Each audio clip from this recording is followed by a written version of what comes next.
নমস্কার বন্ধুরা, সোমানসিস ওয়ার্ল্ডে আপনাদের সবাইকে জানাই স্বাগতম। এর আগের একটা শর্ট ভিডিওতে আমি আপনাদেরকে দেখিয়েছিলাম যে আমি ঘুরতে যাওয়ার জন্য কুট্টুসের খাবার প্যাকিং করছিলাম। আমরা এবছর গরমের ছুটিতে সিকিম ঘুরতে গিয়েছিলাম।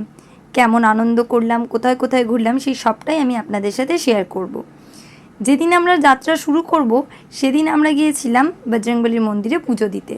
বজরংবলীর দর্শন করে তারপর আমরা আমাদের যাত্রা শুরু করেছি। ব্যাগপত্র সব গোছানোই রয়েছে।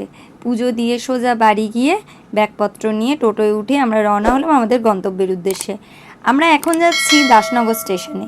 সেখান থেকে ট্রেন ধরে পৌঁছে যাব হাওড়া, আর হাওড়া থেকে ট্রেন ধরে চলে যাব সোজা নিউ জলপাইগুড়ি। আমাদের সাথে আরও কারা কারা যাচ্ছে সেটা তোমরা একটু পরেই দেখতে পাবে। আমার বাবা এসেছিল আমাদেরকে স্টেশনে ছাড়তে। স্টেশনে পৌঁছে দেখছি আমার বোন, তার মেয়ে এবং তার হাজব্যান্ড সবাই এসে দাঁড়িয়ে রয়েছে এবং আমাদের অপেক্ষা করছে। যতগুলো মানুষ যাচ্ছি ভাই, তার থেকে বেশি তো লাগেজ যাচ্ছিলো। আমি তো দেখে ভয়ই পাচ্ছিলাম যে এতগুলো লাগেজ নিয়ে ট্রেনে উঠবো কী করে।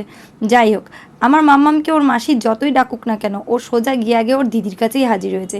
এই প্রথম ওরা দুজনে একসাথে কোথাও ঘুরতে যাচ্ছে। আমাদের নেক্সট জেনারেশনের এই দুই মেয়ে, আর বাকি সবাই ছেলে, তাই ওদের আদরটা একটু বেশি।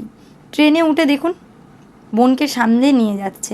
প্ল্যাটফর্মে উঠতে না উঠতেই আমরা হাওড়ার জন্য ট্রেন পেয়ে গিয়েছিলাম। আমার বাবা আমাদের সাথে হাওড়া পর্যন্ত গিয়েছিল আমাদেরকে ট্রেনে তুলতে। আমাদের ট্রেন টাইম ছিল 6:30, আর আমরা ওখানে পৌঁছে গিয়েছিলাম 5টার সময়। 1.5 ঘন্টা এই মেয়েগুলোকে নিয়ে কীভাবে যে স্টেশনে সময় কাটিয়েছি তার বলে বোঝানোর মতন নয়। পারলে সেগুলো রেকর্ড করতাম, কিন্তু সেটা সুযোগও পাই। কি করছিস তুই? কি করছিস? কার জুতো পরেছিস?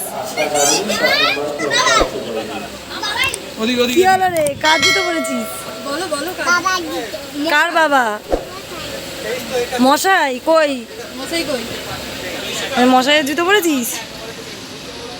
তোর পায়ে হয়েছে দেখি তোর মতন 4টে বার উগড়োতে।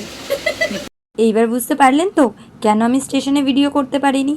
কুট্টুসকে নিয়েই আমরা ব্যস্ত হয়ে থাকি, তার মধ্যে আরও একজন যোগ হয়েছে। দুজনে মিলে আমাদের পুরো পাগল করে দিচ্ছিল। ট্রেন এখনও পর্যন্ত ছাড়েনি, তার আগেই এনাদের খাওয়া দাওয়া শুরু হয়ে গেছে। আর এই যে শুরু হলো খাওয়া দাওয়া, তা কিন্তু আর বন্ধ হয়নি। যতক্ষণ না রাত্রে এরা ঘুমোতে গেছে ততক্ষণ কিছু না কিছু খেয়ে গেছে, আর তার সাথে সাথে বাচ্চাগুলোকেও খাইয়ে গেছে। আমার তো ভয়ই হচ্ছিল ট্রেনে বাচ্চাগুলোর শরীর না খারাপ করে যায়। ট্রেন ছেড়ে দিয়েছে একদম ডট 6:30টায়। এইবার অপেক্ষা সিকিম পৌঁছানোর। দেখা হবে পরের ভিডিও।